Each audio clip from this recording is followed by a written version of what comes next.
Now, Israel has sought the release of 34 hostages in the first stage of ceasefire deal in Gaza, as per the Hezbollah-affiliated Al-Mayadin news outlet, citing an anonymous Hamas official. The 34 hostages include all remaining women and children, female IDF soldiers, and the sick and elderly. According to this report, Israel, in return, will release an unconfirmed number of Palestinian security prisoners, including some serving life sentences. The Hamas official tells Al-Mayadin that during the first 42-day phase of the ceasefire, Israel will allow increased flow of humanitarian aid to enter the Strip, as well as the equipment needed to repair and rebuild Gaza's hospitals and public facilities. The official further claims that Israel has also agreed to withdraw from the densely populated areas in the Strip during this phase. He says that while all parties have agreed to reopen the Rafah crossing on the border with Egypt during the first phase, the issue of who will maintain control of the crossing is yet to be resolved.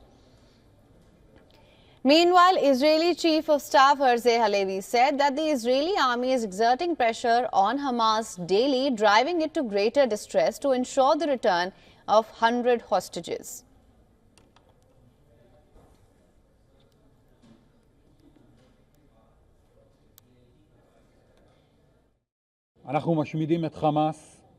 We are dismantling Hamas and targeting its infrastructure and forces so that there will never be another October 7th. We are exerting pressure on Hamas daily, driving it into greater distress to ensure the return of the 100 hostages, hopefully alive, and for those who are not, to provide them a burial in Israel.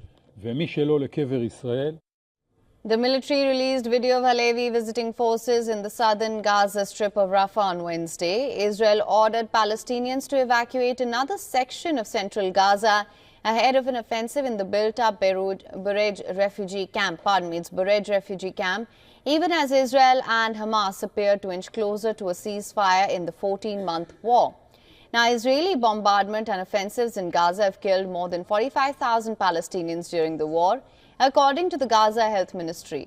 The ministry's tally does not distinguish between combatants and civilians, but it says more than half of those dead were women and children.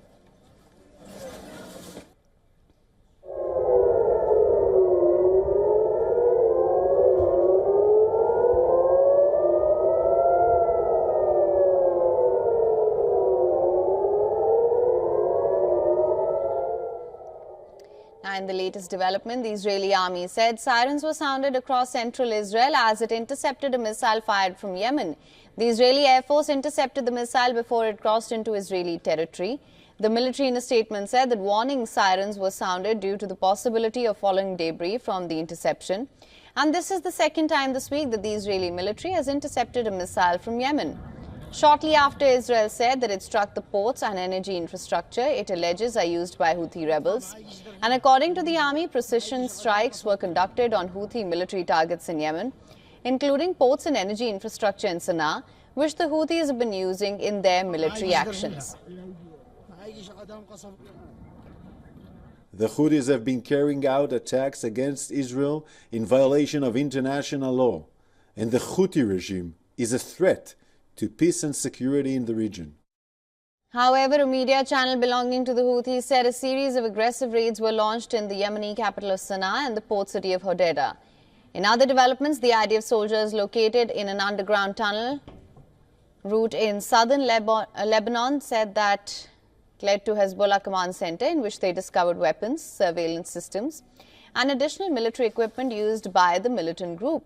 Nearby, several weapons storage facilities were found where hundreds of explosives, rifles, grenades and additional military equipment were stored. The engineering troops dismantled the command center and the underground tunnel routes, confiscating all the weapons found in the area. And for more on this, correspondent Jody Cohen joins us live from Ra'anana, Israel. Thank you so much for joining us, Jody. What more can you tell us about the Houthi attack on Israel and Israel's response? Hi, so around half the population in Israel were woken at 2:30 a.m. this morning by sirens. The Houthis in Yemen fired a ballistic missile towards Tel Aviv and central Israel, and the IDF said that they intercepted it, but large shrapnel fell in Ramat Gan, which is just east of Tel Aviv. That hit a school, and a building in the school collapsed. Now, the Houthis have attacked Israel several times in December alone. They fired more than 200 missiles and 170 drones at Israel over the past year and attacked international shipping. And now Israel has clearly decided that it needs to strike back. The IDF confirms that it carried out 2 waves of precision strikes on energy infrastructure used by the Houthis for military operations and on all 3 Houthi ports, including all of the tugboats used to bring ships into the ports, which they said were used to transfer Iranian arms to the region. And Israel's Defense Minister Katz has warned Houthi leaders that whoever strikes Israel will be struck many times over. Right, Jody, now we've been hearing reports that a hostage deal in Gaza could be closed, but the gaps remain, of course. At what point do you think the talks are at this point?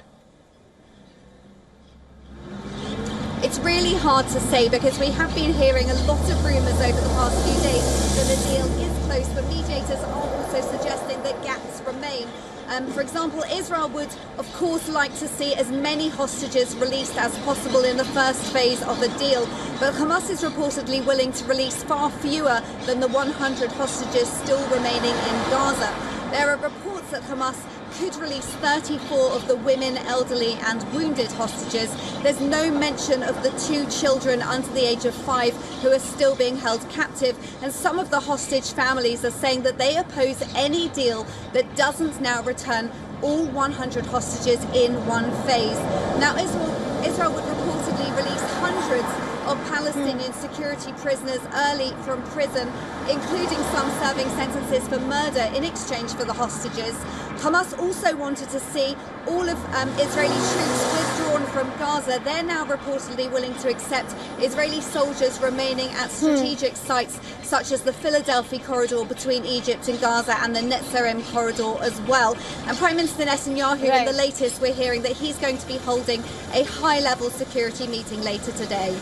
All right, well, Jody, thank you so much for bringing us the latest on this. We'll, of course, continue to track all the developments closely.